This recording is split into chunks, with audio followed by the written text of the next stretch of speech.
Okay, here I'm getting organized here. All right, guys. Oh, looks like we're live. Good morning. Good morning. Welcome, everybody. Welcome to the Saturday Morning Mastermind. Sorry, I'm a little distracted here. Trying to keep this in the okay.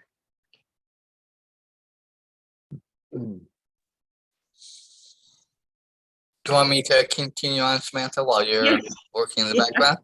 Sorry, it's being weird. Okay. No problem. Good morning, everyone. Welcome to the Saturday Morning Mastermind.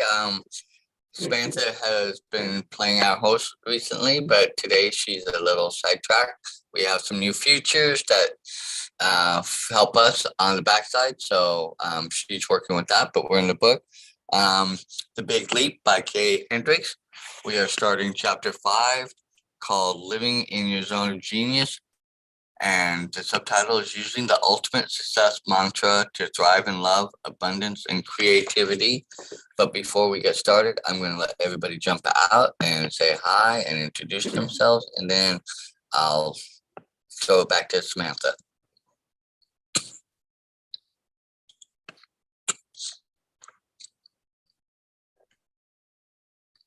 Hey, good morning, Jason from Tampa Bay, Florida. Great to be here. Angel Studebaker down here in South Carolina.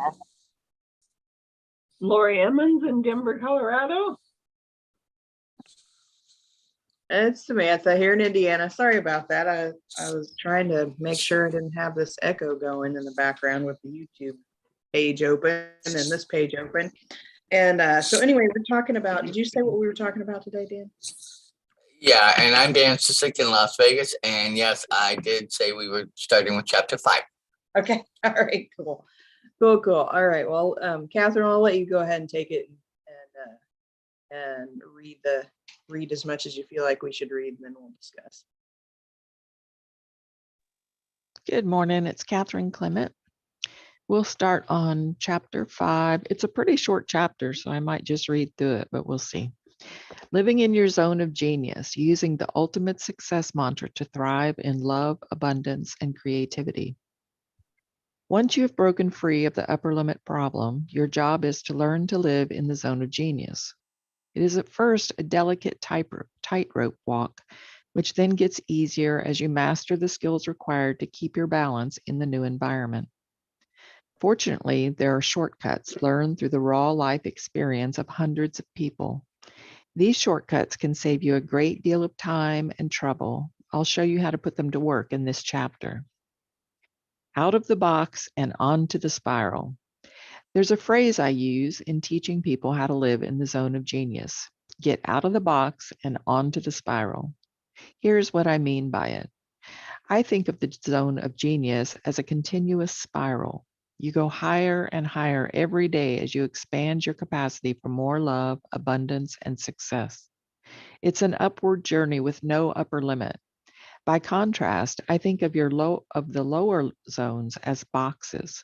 For example, your zone of excellence is a space in which you know how to function so well that you can attain great results without stretching yourself very much.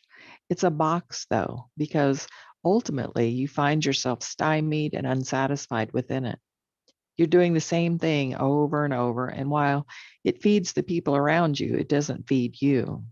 You need to get out of any boxes you're in so you can taste the sweet freedom of living on a continuous upward spiral.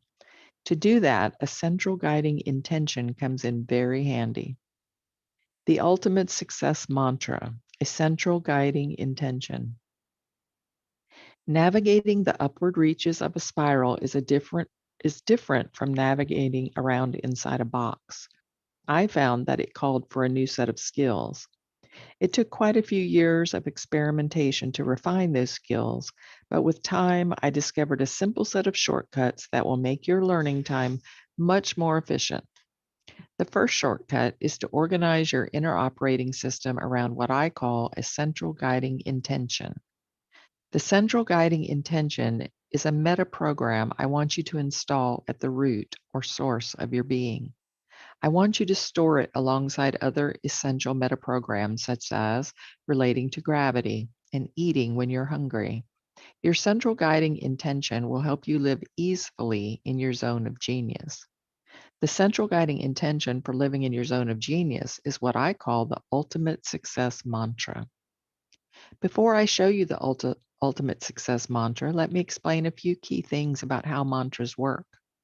A mantra is a sound or idea that you use as a focal point in meditation. In some meditation systems, the mantra is a word or sound from an ancient language such as Sanskrit or Hebrew. In other systems, it might be an idea such as focus your awareness on your breathing. I've received instruction in many different forms of meditation, and regardless of whether the practice comes from Buddhist, Christian, Jewish, Muslim, or other sources, the mantra is usually employed the same way. You focus your attention on the mantra. Then, when your attention wanders, you return your attention to the mantra. The mantra gives you a home base to come back to whenever you notice that your mind has taken an excursion into the past or the future. The mantra is designed to help you return to the present moment. For example, if you're using Om as your mantra, you repeat Om lightly in your mind. After some repetitions, your mind will naturally wander. When you notice that it's wandered, you let go of the thoughts and return to repeating Om. In Buddhist practices, such as Zen and Vipassana meditation, breath awareness is often used as the mantra. You focus your awareness on the sensations of your breathing. Then, when you notice that your attention has wandered off into other thoughts, you gently return your awareness to your breathing. I've been on meditation retreats in which we've meditated up to 14 hours a day. In my daily life, I do a much more modest practice of a half hour in the morning and the evening. In 14 hours of meditation, or even a half hour, your mind will wander and then return to the mantra hundreds of times. The art of meditation is in the way you let go of your wander thoughts and return to the mantra. Specifically, the art is in letting go of the wander thoughts and returning to the mantra without giving yourself a hard time about wandering. It's common in the beginning stages of meditation to criticize yourself when your mind wanders, to think of meditation as a conflict between your mantra and your wander thoughts. As your practice matures, though, you usually realize that criticizing yourself for your mind's wandering is just another thought. You let go of it and return to the mantra. Gradually, the habit of self-criticism disappears and is replaced by an open-hearted feeling of self-acceptance. That's a key to how I want you to use the Ultimate Success Mantra, or USM. In a moment, I'll explain the USM and give you formal instructions for putting it to work in your life. As we get into more details, though, let me emphasize that in all your experiences with the USM, your key to integrating it smoothly and effectively into your life is to be gentle and open-hearted with yourself. With that in mind, let's proceed to the specifics. Your Ultimate Success Mantra. The USM is a comprehensive intention you'll use to center yourself in your zone of genius. It's a set of instructions to your conscious and unconscious mind designed to inform all your actions and decisions. If you use the USM as instructed, your life will gradually conform to the comprehensive intention contained within it. Here it is. I expand in abundance, success, and love every day as I inspire those around me to do the same. Begin to work with the USM right now in the following way. Say it over a few times in your mind, savoring the comprehensive idea that lives within it. Whisper it to yourself in the quiet of your mind. Let it resonate in the vast reaches of your consciousness. I'm going to read it again before I turn the page. I expand in abundance, success, and love every day as I inspire those around me to do the same. Now, discover how it resonates in your spoken tones. Say it out loud a few times, listening to the resonance of the words as well as the idea itself. Later, I'll invite you to modify it if you wish to your own preferences. For now, though, take it as it is and try it. Try it on as you might slip into a new pair of shoes. Slip into the universal success mantra and take it for an experimental walk into your consciousness. It's the product of more than 3 decades of refinement with several thousand people, so I know it works wonders with a broad range of successful people. However, there's no guarantee you're going to resonate with it. The only way you'll find that out is through giving it a thorough tryout in your own consciousness. Here's what the ultimate success mantra does for you on a moment-by-moment basis. It beams a key instruction to your conscious and unconscious mind. It tells you to expand rather than contract or remain as is in 3 key areas of your development: abundance, love, and success. The USM directly counters the upper limit problem, which is based on instructions from long ago to contract or to hold yourself in check. The USM is the antidote to years of conditioning, the ancient programming that convinced your unconscious mind you don't deserve full success. I want you to mount a gentle but unstoppable offensive against that conditioning, and the universal success mantra is the best way I've found to do that. How to use the ultimate success mantra. I recommend you use the USM in 2 specific ways: formally as a meditation practice and informally as you go about your daily life. The USM is very powerful, so a little bit of it goes a long way. You don't need to rent a cave in Tibet or devote years to the practice. All you need to do is slip the USM into your thought stream from time to time and watch the magic unfold in your life. To use the USM as a formal meditation, find a place where you can sit quietly for 5 to 10 minutes. Close your eyes and rest for a minute or so until your system settles down. Once every 15 to 20 seconds, whisper the USM softly to yourself. Say the words quietly in your mind like a faint thought. You don't need to pronounce the words distinctly as long as you can feel the concept of the USM. It will go like this. Whisper the USM softly to yourself. It takes me 5 to 7 seconds to do this. Pause and rest with an open mind for 10 to 15 seconds. This is about the time it takes for 2 slow, easy breaths. Whisper the USM softly to yourself again. Pause and rest with an open mind for 10 to 15 seconds. Continue like this for 5 to 10 minutes. When you feel you're at a good stopping place, pause and rest for a minute or 2 before returning to your normal activities. What to expect? The 10 to 15 seconds of pause and rest with an open mind are just as important as saying the USM. You need to give your conscious and unconscious mind a few moments of open space in which to digest this powerful new idea. You also need to give yourself room to bring forth what I call back talk from your old programming. Back talk is what occurs when your old programming argues with the beautiful new idea you're beaming into the depths of yourself. You say the USM to yourself, I expand in abundance, success, and love every day as I inspire those around me to do the same. And a burst of mind chatter talks back to you with something like, forget it, you'll never inspire anybody to do anything worthwhile. Expect plenty of back talk during those seconds after you've floated the USM through your mind. It's good to make room for the resistance that you, along with the rest of us, have to the powerful idea in the USM to surface. After all, you're overcoming decades of conditioning, and you can't expect that old programming to disappear into a void without a murmur. Actually, I want you not only to expect back talk, but to encourage it. Back talk is a good thing because it lets you know that the USM is working.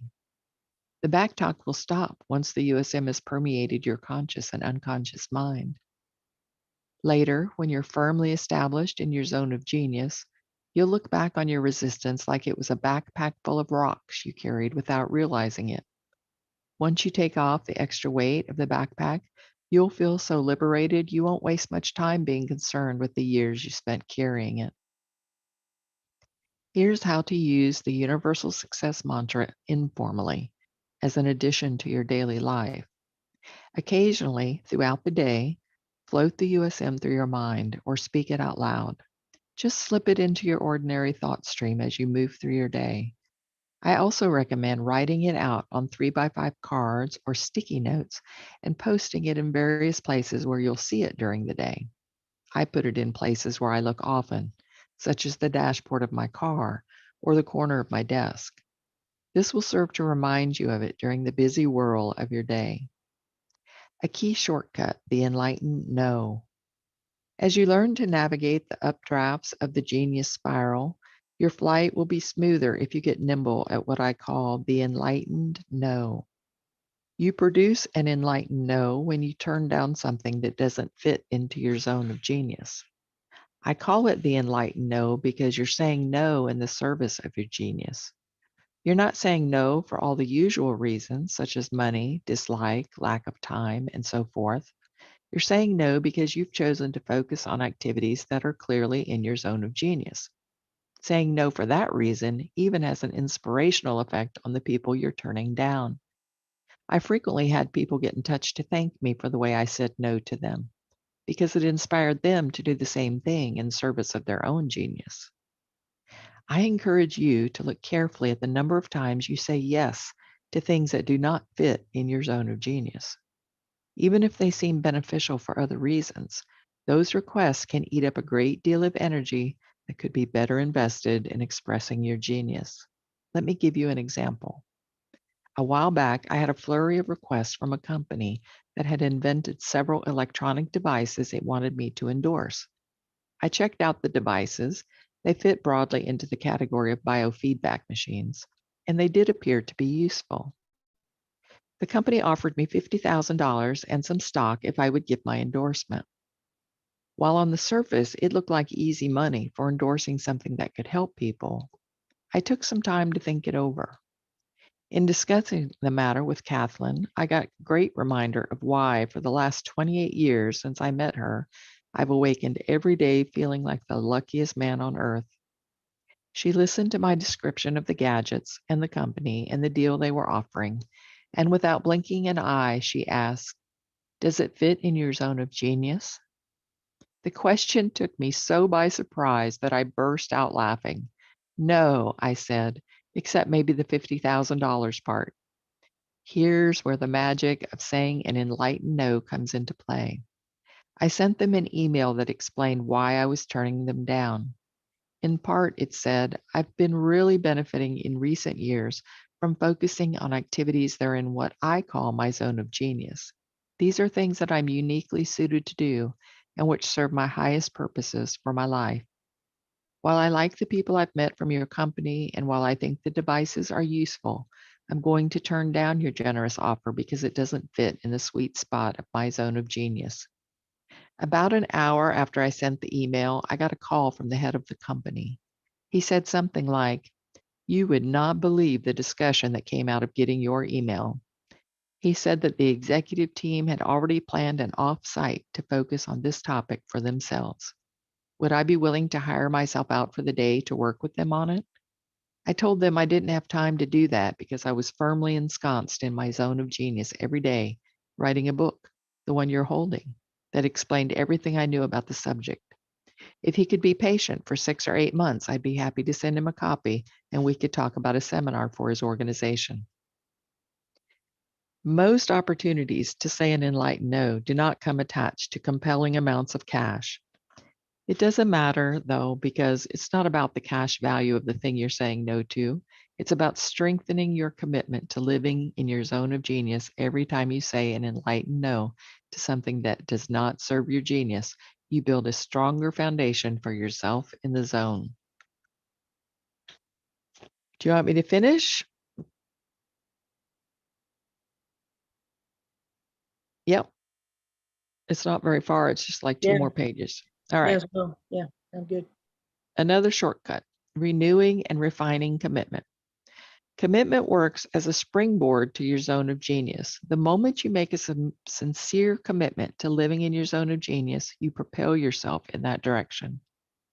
Once you're in the zone, commitment also works magnificently well as a steering mechanism and calibration device to keep you centered there. Katherine and I often say that the art of commitment should really be called the art of recommitment. Commitment gets you started and propels you through the early stages of any game, but it's recommitment that ignites your reserves when you feel like you're going to give up. Those moments of low energy are inevitable, in my experience at least, when you're on a quiet quest for any worthy goal. The saving move in that moment is to renew your commitment. For example, during the course of your quest, you may come up against a deeply buried belief that you are fundamentally unlovable. Those beliefs tend to emerge in the hearts and minds of people as they progress toward permanent occupancy of their zone of genius.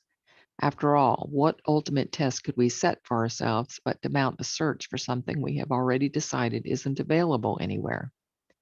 It's nearly inevitable, then, that you will someday encounter a boulder in the living room of your zone of genius. That boulder is the belief that you are unlovable.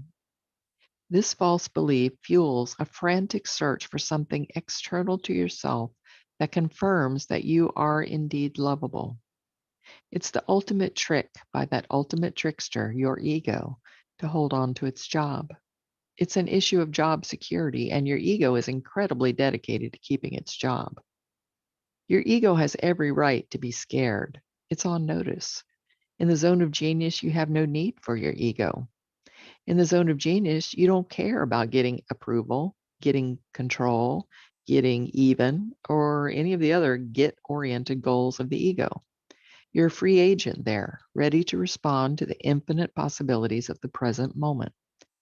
But when the war erupts between your conviction that love lies outside yourself and the deep knowledge that it's a matter of your own creation, you can feel a kind of cellular exhaustion that seems part of the very cosmos itself. That's when recommitment comes in handy. It's time then to take a deep breath and renew your commitment to living full time in your zone of genius. Almost on a daily basis, I revisit the key commitments of my life in the zone of genius. I often speak and think my ultimate success mantra. I expand in abundance, success, and love every day as I inspire those around me to do the same. I move and breathe and hum with the mantra whenever I think of it, and I think of it often. It's become part of the fabric of my being now, as close to me as the feeling of my pulse or the sweet sensation of fresh air in my nostrils. Living in the zone of genius is like riding a bicycle. It's not that hard once you get the hang of it. In fact, it's deliciously easy and a source of the onrushing exhilaration that gives human life its best intensity. It exacts a stern requirement, though, that's best not to argue with. You've got to pay exquisite attention. I have a few scars on my hide from not honoring that requirement. When I hit a wobbly spot on the journey, I seize the moment to make a recommitment. From time to time, you will probably lose focus and your attention will wander. It comes with the territory. When it happens, though, it doesn't need to be a big deal. It simply means that you need to recommit to what you've chosen to be here for, expressing your genius in the world in ways that help you and others thrive. Paying close attention will keep you centered and on track in the zone of genius. If you're paying attention, you'll notice when you've slipped out of your commitment to living in your zone. You'll feel off center, perhaps, or nothing will seem to be going right. Then it's time to recommit and keep on moving. There are two high motivations for paying such close attention. First off, it's highly motivating to feel the kind of exhilaration every moment brings you when you're expanding in love, abundance, and success. You're motivated to keep living in the zone of genius because it feels so exhilarating. Beyond that, though, there's a special elixir brewed by mixing exhilaration with serenity. The serenity comes from the second part of your ultimate success mantra, to inspire those around you to live in their zone of genius. Inspiring others is often touted as a moral imperative, a should, and a duty, but very few ever speak to the sensual delights of inspiration. One of the most delicious feelings in the world comes from seeing people actually becoming inspired by your commitment to living in your zone of genius. Not only is inspiring others good for the others, it feels wonderful to you too.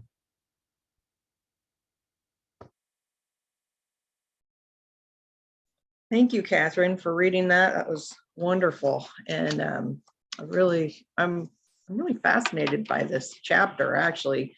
What's interesting to me is how he kind of references this idea of meditation and the practice of refocusing on the mantra to our daily life and refocusing our energy on this idea of success and abundance and love. And I kind of was thinking about there's another book we studied, well, it's been a long time ago, what was it called, Maxwell Malt, dang it. What to say when you talk to yourself? No, Oh, psycho-cybernetics. Psycho-cybernetics, exactly. Yeah. Where he talks about setting your your internal guidance system so that you will naturally go in that direction. And so I feel like this is very similar to that, where it's kind of like this is it's a philosophy that you live by. And but I never really thought of it in terms of comparing it to meditation, and like when your thoughts wander and you come back to the mantra, and then your thoughts wander and you come back to the mantra. And so in our daily lives, if we have these goals that we are working towards, and then we kind of go off track for whatever and then we criticize ourselves and we get upset about it, then we can just refocus on our mantra of this kind of philosophy. And I love how he talks about not criticizing yourself, because that's what we do, or just letting go of those criticizing thoughts versus criticizing yourself for criticizing yourself, right? So it was really interesting. And I've been kind of working on myself with this kind of thought process, because I've been really working towards improving my diet for my overall health. And but I'll have times where I just want to eat stuff that isn't as good for me, and instead of being angry at myself for doing that, is I've just been letting go of the criticism on myself and being like, it's okay, we'll just get right back on it again, and we'll just keep going towards our goal. And that has made a bigger difference in my overall diet than what it was before, when I was just criticizing myself about it all the time. It's just refocusing on what I do want versus what I don't want. So anyway, Sorry about losing my internet's being weird lately. Last week, seems lately every now and then whenever I get on the Zoom, it likes to throw me off and then bring me back on. So sorry. I was gonna throw out a couple things that hit me. One, from other books that we've read and taught, we have talked about the ego before and how it stands in the way and how we need to not give it the power that it tries to take and keep control of. But I think this is the first book where I've ever really felt like somebody described it almost like, I hate to put it this, almost like a person that is trying to wield undue influence on us and control how we respond and react to, like some friends do. Like they'll try and say, oh, you don't want to do that, or oh, that person not good for you, or that type of thought. And it's really interesting, because as Catherine was reading through this, that's what hit me. It's like, I've never heard it ever put into that, or it's never felt that way to me before, that it is almost like it's a person in it, that it's trying to, really control everything. And we have the real power to say, no, this person or this entity or whatever does not have the power to rent that space in my zone. And, we can kick it out anytime we want, but it comes roaring back, sometimes stronger and harder than, before. And I like how he, gives us the mantra, and how to, like, I think what you were alluding to is not get upset with ourselves, not blame ourselves, not criticize ourselves. Because he plainly says, you know, it will happen. You will wander. It's part of the process. Accept the process, but don't let it deter you. And even in doing the mantra, you have to recommit to doing the mantra.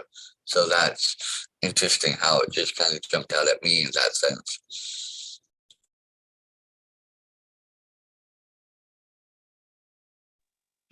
Yeah, I love the way that he described everything. And I love the enlightened to know, because I learned how to say no a few years back, and that was huge. That's a huge thing. Some people never learn how to say no. And I need to learn how to say no nicer, probably. His no was much nicer than my no. I never feel the need to explain myself to anybody, which is a problem, I think. I mean, it's not a problem to me, but it seems to be a problem to other people.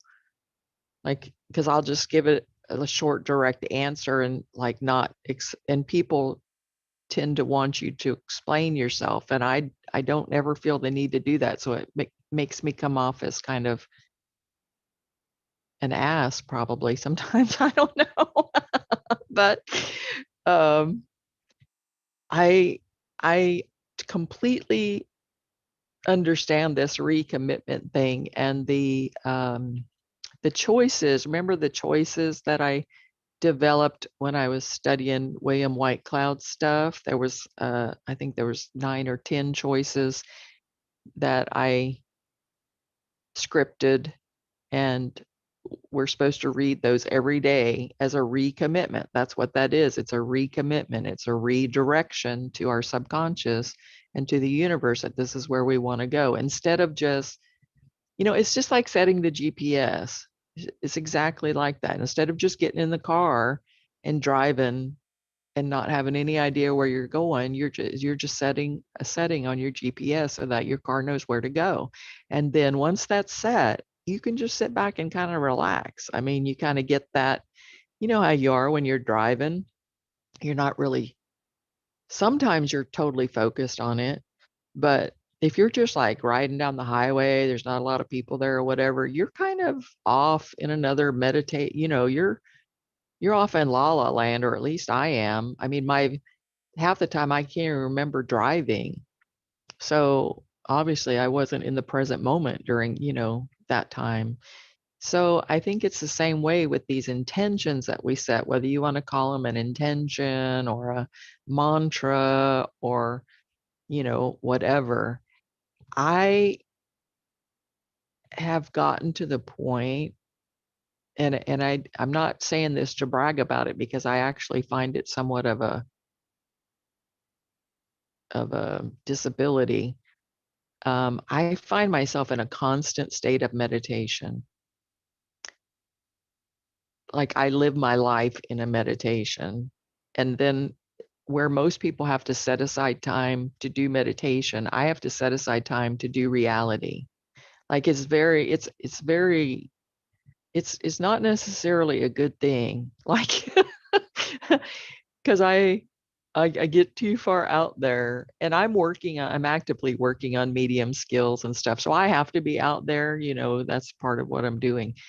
But this recommitment, and I use it all the time, my recommitments. I tend to be using the choices that I wrote just because I have them all scripted out nicely. But like when I overdo it and my foot is really hurting or whatever, instead of focusing on the pain in my foot, I say my choice, which is I choose the end result of living a life in optimal health and comfort. And I just keep repeating that.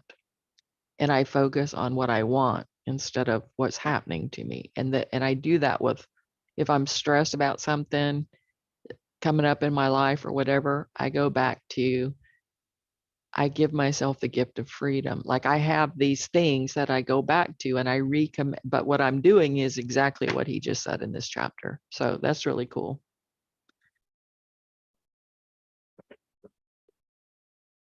all I can say, Catherine, is you have never come across to me that you were faulty or whatever for not explaining yourself. It might give people the idea that they wish they could get to that place. You understand what I mean? Is just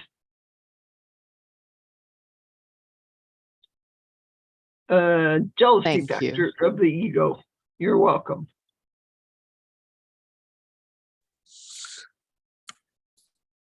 I think you're both kind of right, because I think there are times where we shouldn't have to explain ourselves, because sometimes it's just a matter of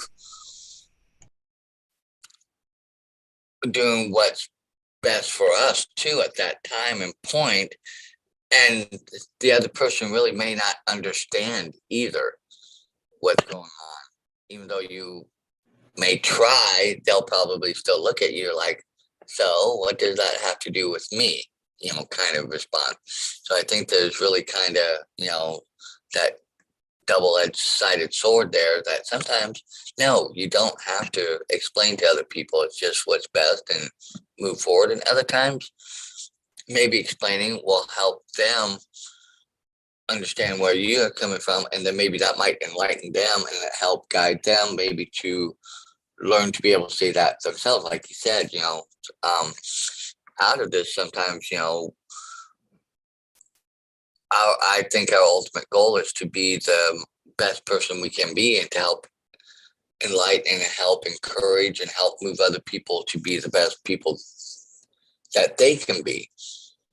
But sometimes you have to go through that, like no moment, and sometimes you have to be kind of, no, and I'm not going to go much deeper. So, and going that with me, that sometimes I've had to learn to do with myself. I'm working on getting a little better with that.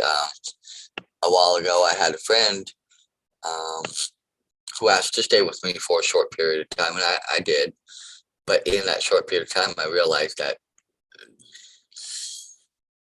you're rounding my zone of where, when I'm done with the world in the day, this is my sanctuary.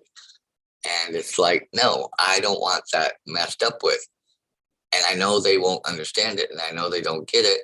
And I know that when things change here in the next few months, they might ask for that privilege again, and I'm going to tell them no. It's because it's more of a me thing, needing me to be able to, so I can work on a lot of the things that he's saying in this book, getting to my zone of genius, and just not allowing other outside things come in to take me away from that, because that definitely will. And I don't want that. I'm trying to get myself to where I need to be.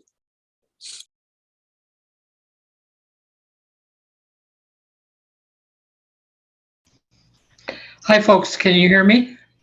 Yes, I'm so happy you're here.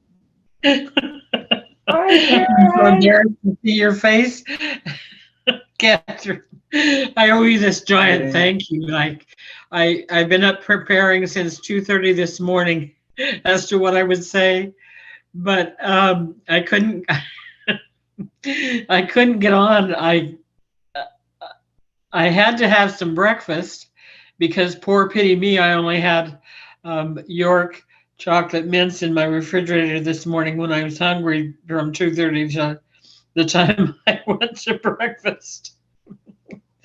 So I knew my sugar was high, and of course that's a problem, a very huge problem now. And so I had to go to breakfast, and I came up from breakfast, and I would have made it, except I had to go to the bathroom. And that takes me to the part of the meeting that I've been able to get in on, and that is repeating your mantra. And I picked up on that. That's repeating your commitment, or it can go back to a number of other things. But when I was in the rehab hospital, learning how to get on my feet again from a seated position, or when I was in the recliner that I was sleeping in, the down below gravity position. No, I was in the way gravity position. It's more accurate. I learned to say nose over toes. And if you've had somebody popped up with a heart, I bet that was you, Catherine. Anyway, if you've been to rehab before, because you've had to learn how to get up on your feet from a seated position, you've probably learned that too. And what that means is, as you're in the process of getting up, when you get to a crouch position, you start saying nose over toes to yourself in your mind. Of course, when you're in the rehab hospital, you can say it out loud. You can say nose over toes. And you probably need to keep saying it until you get in the stand-up position, or I do, because this morning I was listening to my music choices channel, and it happened to be current country, or maybe it was classic country, and the song had to do with something else. And anyway, I was doing glute, or what do we say? I was doing music to my, what do you call them? Your glutes, your buns, your anyway, I was kind of doing butt dancing like you do in the car. And I needed to focus on nose over toes because I couldn't get up without doing that. So anyway, I hope that makes sense to somebody. And it's, a brief little thing, nose over toes, is only 3 words. You can often create a mantra of 3 words or less that help you get back on track so that you can stand up in your life. Anyway, I'll let you all go for now. Thanks.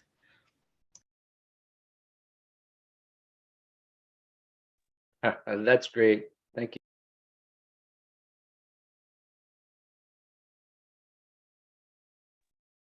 Good example, Karen. Good example. I like that. I have to remember that when I'm having one of those days. Just get your nose over your toes.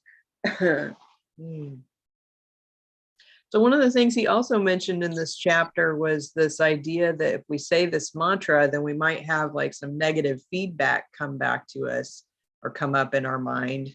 What did you guys have anything that popped up when you first heard that mantra?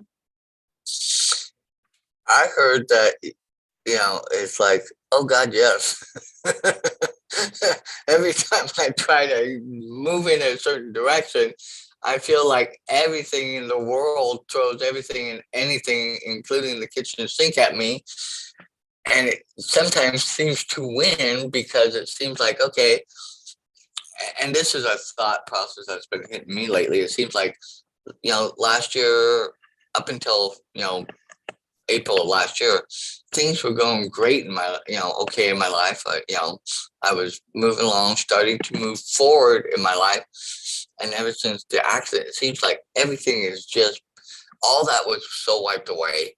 So, and I'm like, but as I was looking back, I said, this has continually happened over the course of my adult life. I will start getting things going. I will start moving in what I consider a positive direction, trying to move towards, in my head, all the goals I have.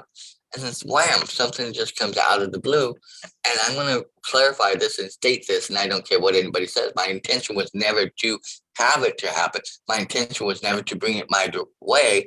I never asked for it. I never wanted it, and I never claimed it. But it still happens. And I keep seeing this, and it's like, okay, is this really happening? Do I really, bring this on myself? Which I don't believe, but it just seems like, and it makes it hard to stay in that and get past that and all that crap to keep moving forward and to want to move forward. it sometimes just, it feels like it just takes everything out of me. And that's kind of where I'm at now. I'm still right now, I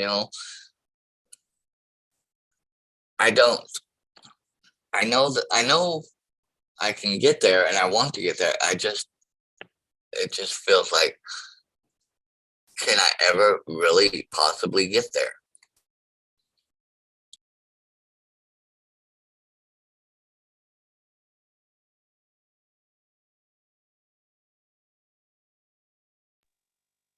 Are you asking That's your guides that for direction? I Or are don't you just know, trying to do kind it of. all yourself? Because when we try to do it all ourselves, we'll keep hitting a brick wall over and over.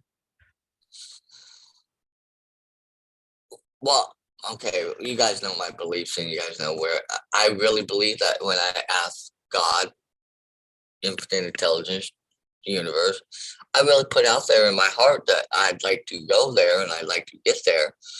And it just, sometimes it just, I don't know. I can't really answer that in a way because of how I really believe I'm trying to do that. I'm trying to ask for guidance. I'm trying to ask for the right things. But it just seems like sometimes it's like, okay, we'll let you go so far or we'll guide you so far. And then, so that's,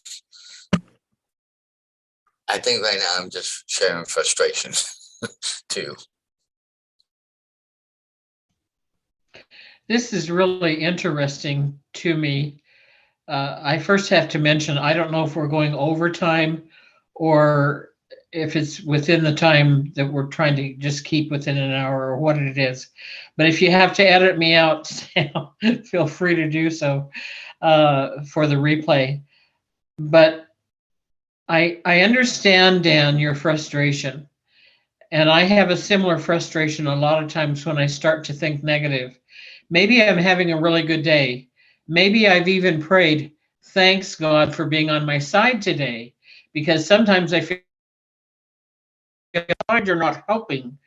And so if I get into that mode even after, good parts, I kind of feel lost for a while. And then I go back to what I think is probably the first mantra I ever learned. And I've mentioned this before when I've talked about coming out of a real deep depression. My first depression that I was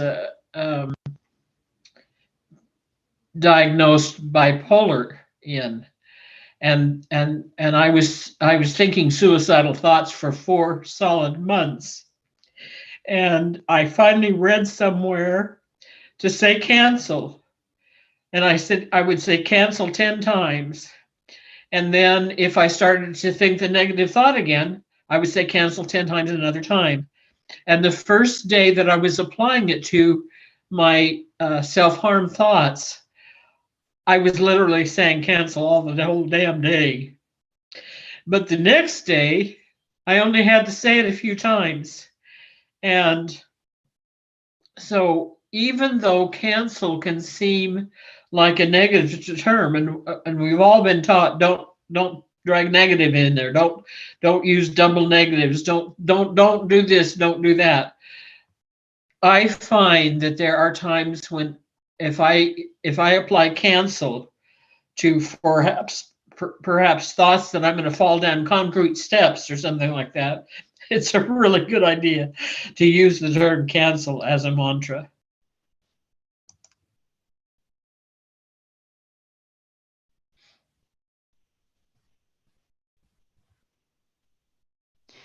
Let me reread this mantra because I don't think Karen was on here. The reading today, it gave us what he calls the ultimate success mantra, which is kind of just a direction to our conscious and unconscious mind to set us on a path.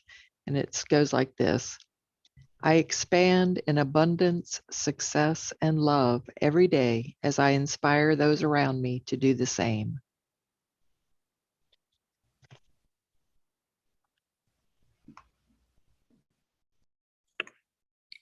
I love that cancel concept. I've never heard it quite put that way, but in that sense, to cancel, even though it sounds negative, is a very big positive, and I can see the power in saying that and doing that, and I really like that, and to me, that's powerful. To go along with the mantra that you just read, Katherine, because you can. I like the idea of saying cancel to the negative, turn around and say the mantra, and keep getting that positive back in, and but it goes back to, he says, allow the negative stuff to come in, and expect it, and so maybe that's part of the whole cycle, and maybe I never put that together. Yeah, I use cancel a lot myself too. I do. Anytime I have a negative thought, I say cancel, cancel, cancel, cancel. Yeah, it makes a lot of sense, because then you refocus. It's a quick way to just immediately go, can't, refocus on what we want versus the things that we don't want, to help us spiral up instead of spiral down, which, anytime those negative thoughts come in and they start eating away at us and niggling at the back of our mind, and we forget to say cancel, or we forget to stop ourselves from thinking it and refocusing on something else, then then we end up, spiraling in the downward manner. And, and Dan, when you were talking about the cycles of your life and having, things go great, and then they kind of go down, and then they go great and they go down. I think, earlier in the book, when he was first talking about this, our upper limit problem, and that we tend to, work within our kind of, comfort zone. I know that's not the words that he used, comfort zone, but I'm familiar with that. And I had never even thought that it was possible to continue to spiral up. I always thought there was cycles. You're going to have ups, you're going to have downs, you're going to have ups, you're going to have downs. And that's been the cycle of my life. And this book introduced this concept of we don't have to have that. And so it has opened my thought processes up to then, when I have the thought in my head that comes up that says, okay, everything's going so great, now shit's going to hit the fan, is that I can say cancel to the shit's going to hit the fan thought and refocus. And I like having this just mantra. It's a general mantra that works for everything, whether it's business or personal life or relationships or diet or whatever it is.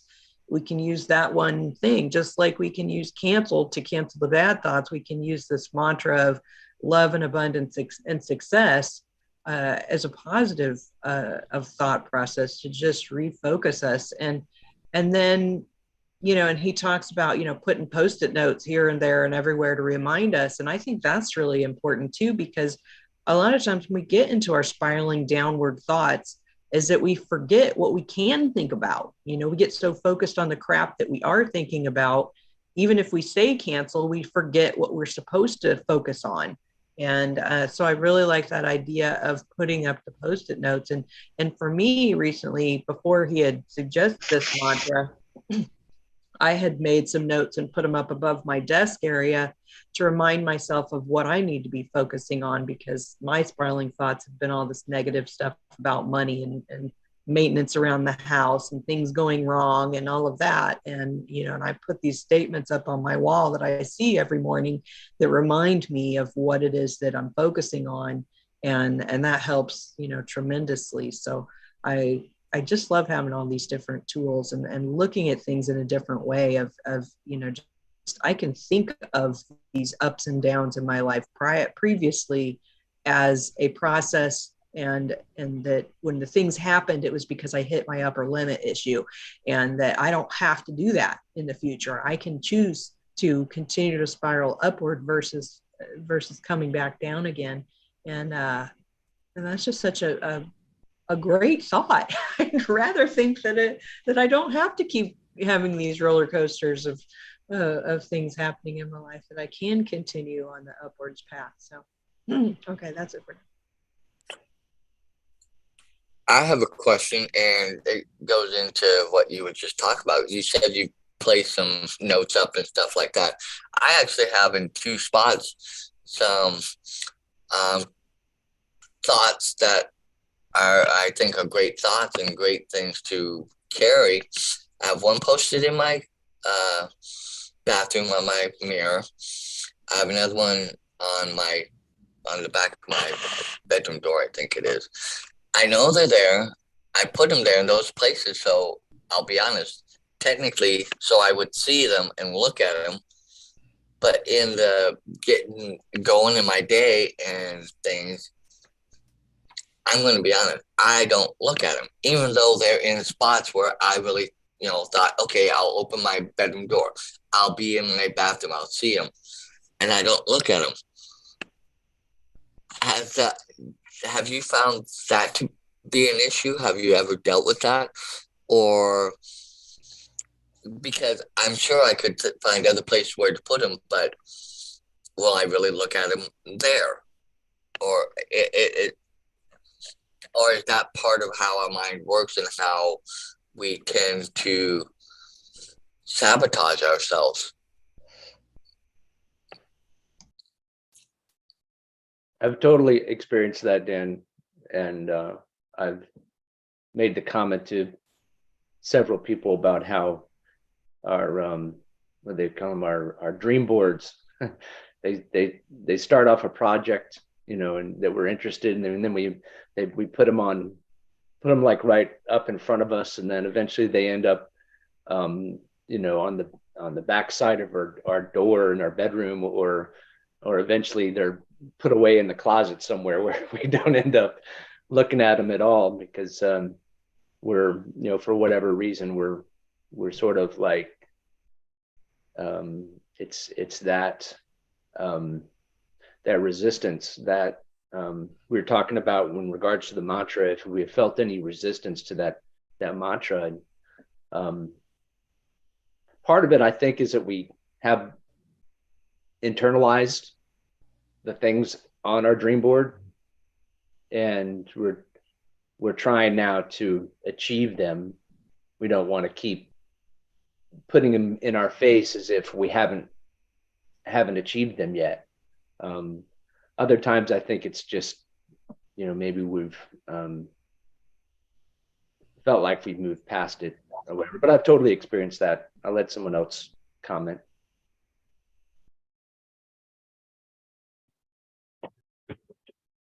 I think having the notes up, they become part of the everyday thing that you see all the time. So you quit paying attention to it or purposely looking at it to remind yourself.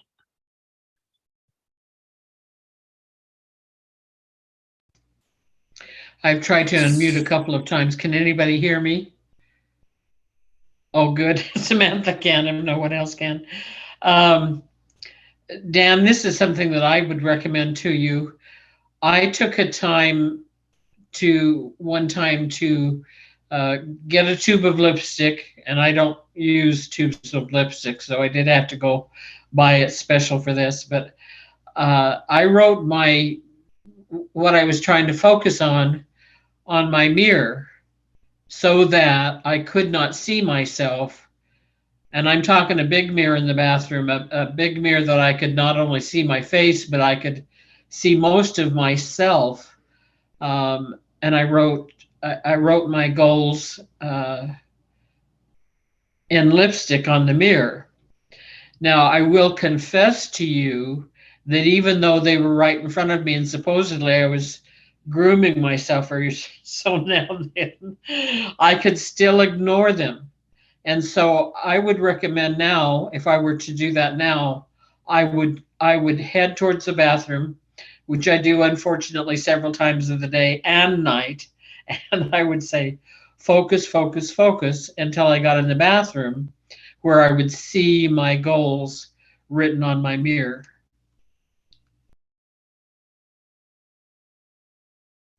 But that's and I get what you're all saying, and I understand that, but why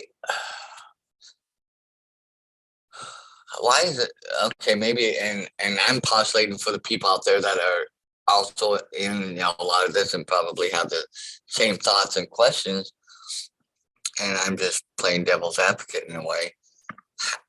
When you're trying to do those things and you really want to work on getting there, and yet you go through everyday life and you do some of those things that you're suggested or people say or things like that, it almost seems like you have to constantly be on top of it. And so like now I'm thinking, well, maybe I need to move the those thoughts I had posted that one thought, maybe move them to a new spot, maybe where they'll be in my face for a while until they start to fade out. And maybe that's something I need to work on and do a little bit more with intentionality then, because clearly I'm not looking at them now because I just get up, go do, and go on it. And it goes back to like, I think Katherine or you, Samantha, were saying, you're out driving and, you get in the car. And I've even said, my car knows how to get home. And there are times where, I'll be driving and the next thing I know, I'm home. And it's like, did I even pay attention to the road? I don't remember, did I even come close to having an accident at some point in time? Well, obviously not, because I made it home. But it's almost like that auto zonality of, what we get into in our lives. And I think part of that zone of excellence is almost that, I'm going to say it like this, zoning out, so to speak. We're just in that lane, just going.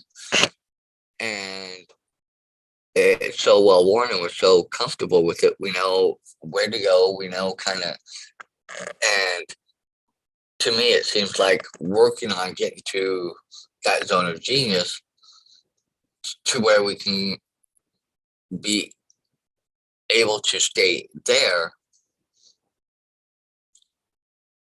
is the intentionality and the constant work of remaining there. So you're constantly spiraling up. But even then, after a while, that takes work too.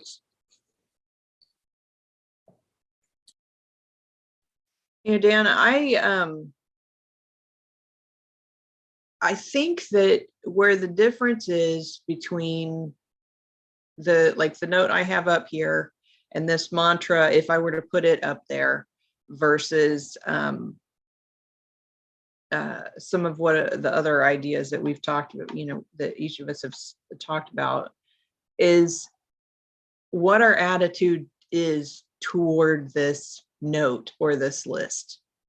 Is it something that we have there as a challenge against our negative thoughts? And if it is, what kind of attitude do we have towards that? Are we thinking to ourselves, oh no, I can't do that, I'm not going to do it? Every time we look at it, are we having a negative thought? Because if we are, then we've created a resistance within ourselves to that goal that we want. And we've created a resistance within ourselves to even wanting to look at the goal. And so let me kind of tell you how I see what I have posted up here. Okay. So I struggle with spiraling negative thoughts of doom and gloom when it comes to our finances and all of that. Right. And so, and then I also struggle with staying focused on doing the things in my business that I need to be focused on in order for my business to be successful. And so I was looking for help, like Katherine talks about asking your guides for help, right?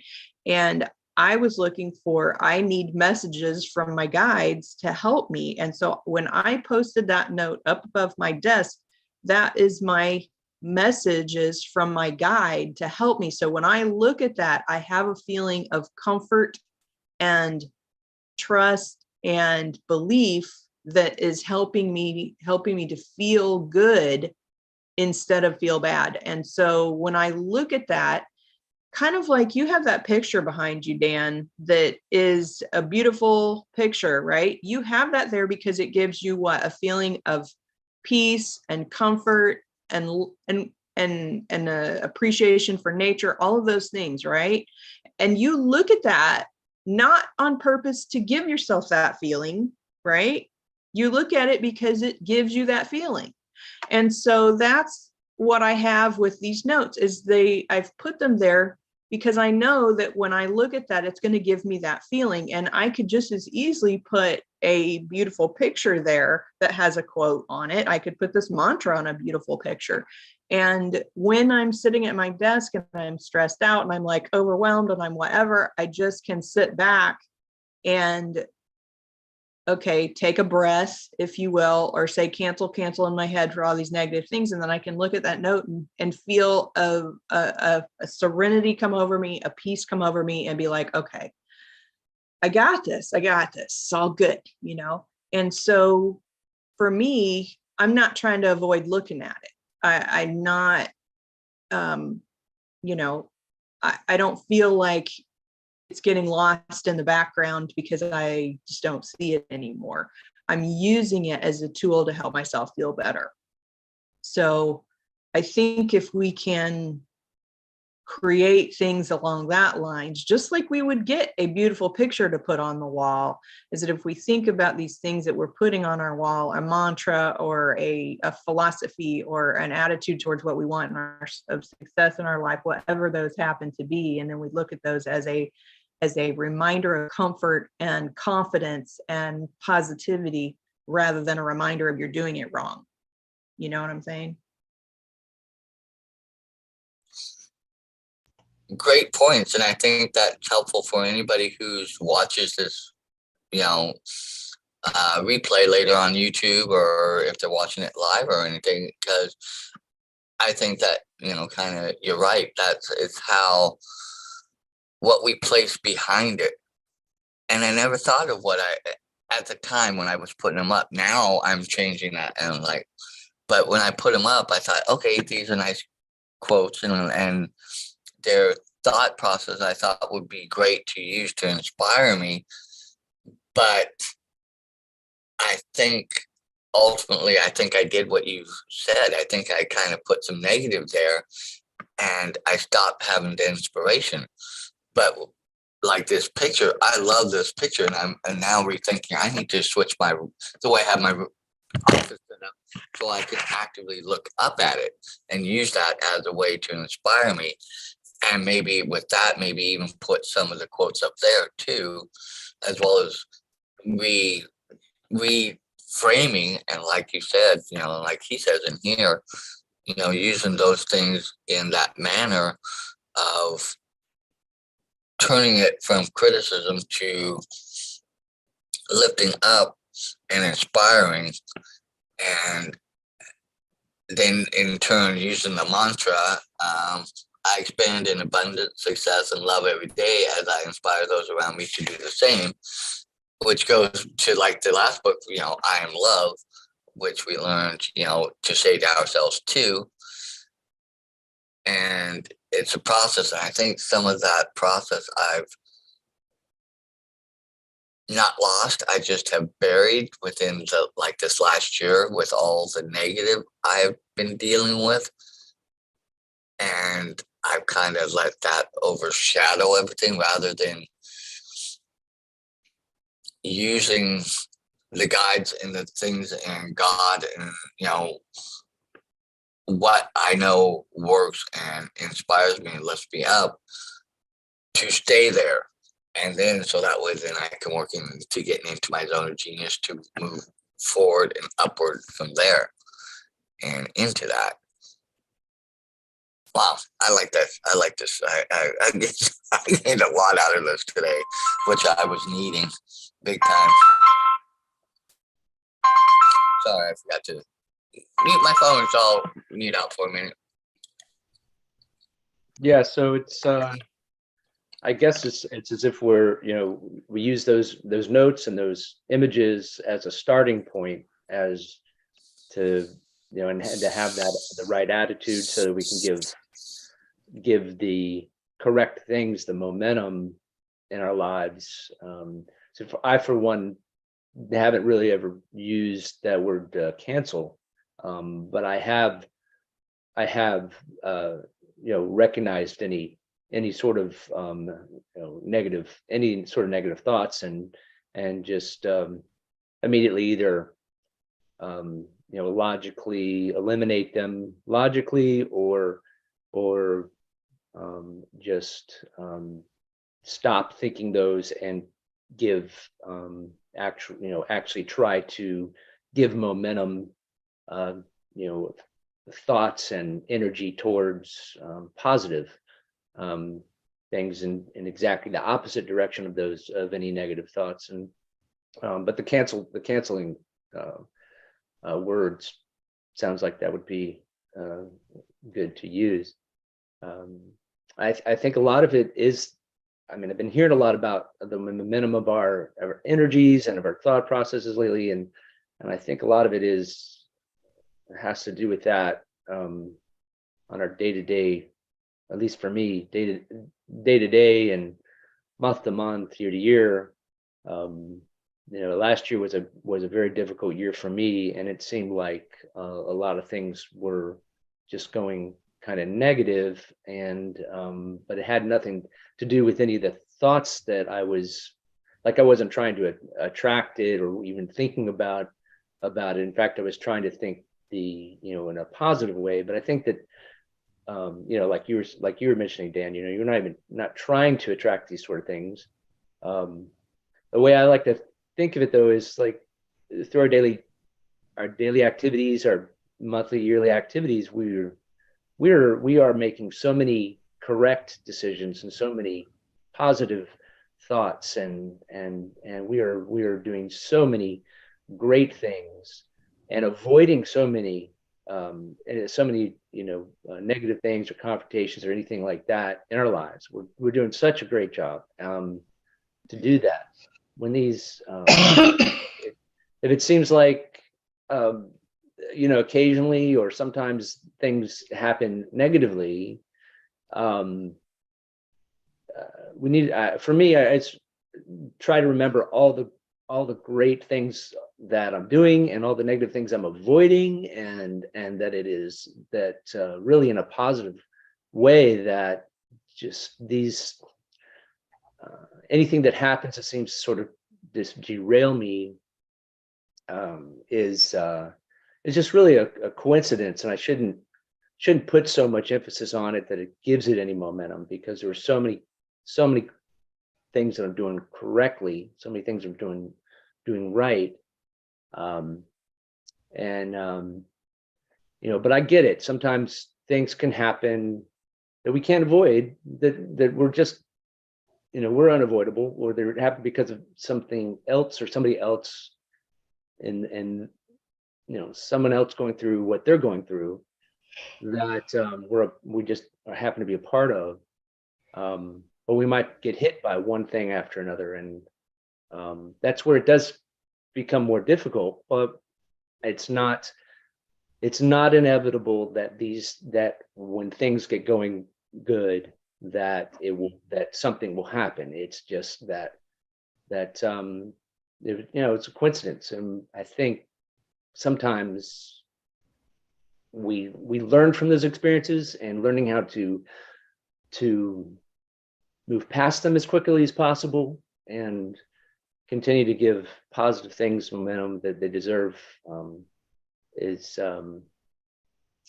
can be helpful to a helpful way of thinking about that sort of thing. But I'm totally with you on that, as far as they're experiencing those things with our dream boards and our thoughts and everything like that. This has just been another fantastic chapter, and again, a great reading by you, Katherine. Really appreciate it. And I really do like the mantra, and I think it's interesting how in the beginning of the reading they talk about us working within a box that seems to be seems to be the right thing to do, but it sort of serves others and not ourselves as well. But then and then goes on to explain the mantra and the ultimate success, the ultimate success mantra, and that this enlightened to know happens to be something that not only allows us to stand up for ourselves, but and say no, but do it in a way that it also is able to inspire others and thus helps others as well as helping ourselves. So I just thought it was great that it brings it full circle in that way. Anyway, thank you so much for today, everybody. I really appreciate it. Great to see you again, Karen, and I appreciate you, Samantha. Thanks for hosting, Dan. Great to see you, Angel. Always great to hear from you, Lori, and good to see you back, Karen. Take care, everybody. Have a great weekend.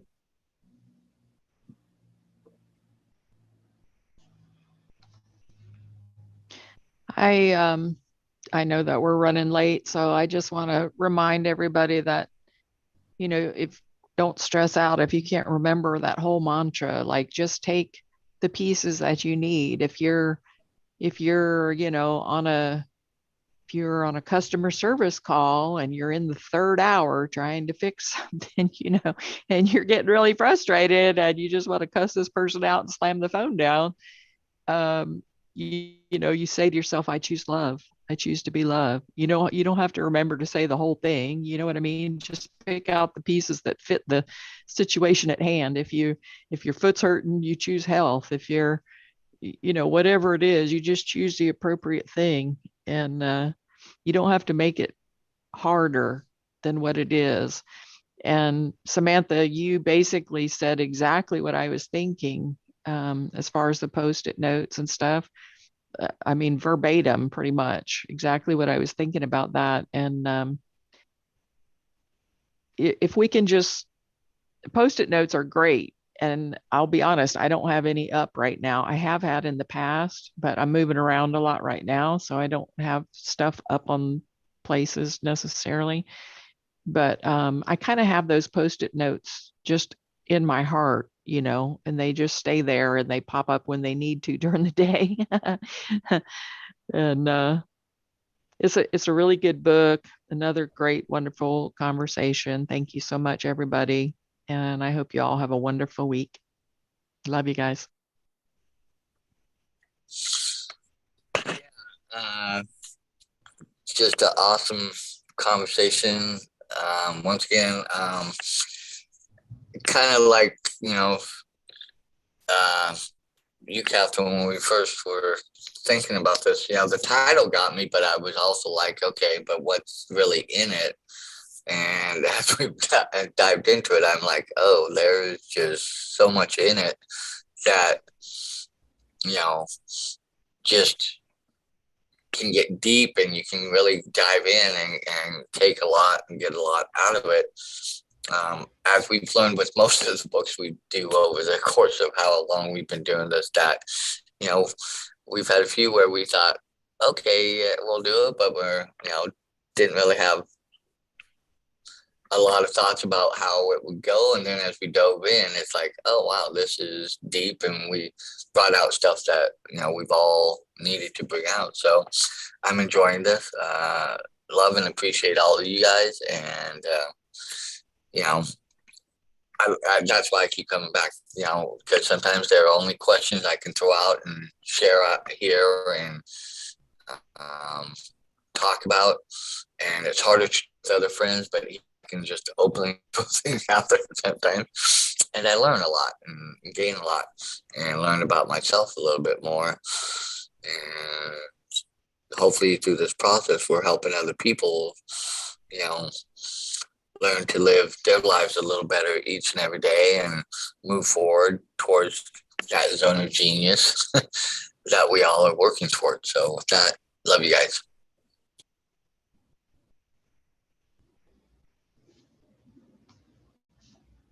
Yeah, I really want to encourage anybody who is seriously thinking about, taking action on this chapter and saying this mantra to yourself, is to see it, feel it like it is a hug from the universe telling you, you got this. Because I feel like anytime we try and do something new and different, we tend to have resistance that comes up. Just like he said, when you start saying this to yourself, you're going to have resistance that comes up. But if you go into it with the attitude of, this is a hug from the universe, encouraging you that you got this, that you're going to see that mantra in a different way. Whether you post it on your wall, whether you're just saying it to yourself, whether you're trying to get into a new habit of saying something to yourself, whatever it is.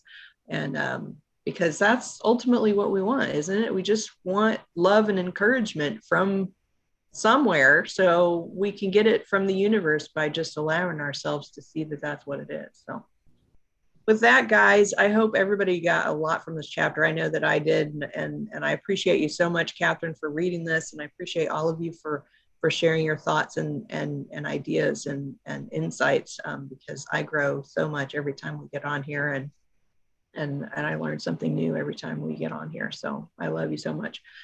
With that, guys, I'm going to go ahead and wrap it up for today on our live stream. For any of you who are out there watching, if you've gotten any value out of this, then please like this video, share it with your friends.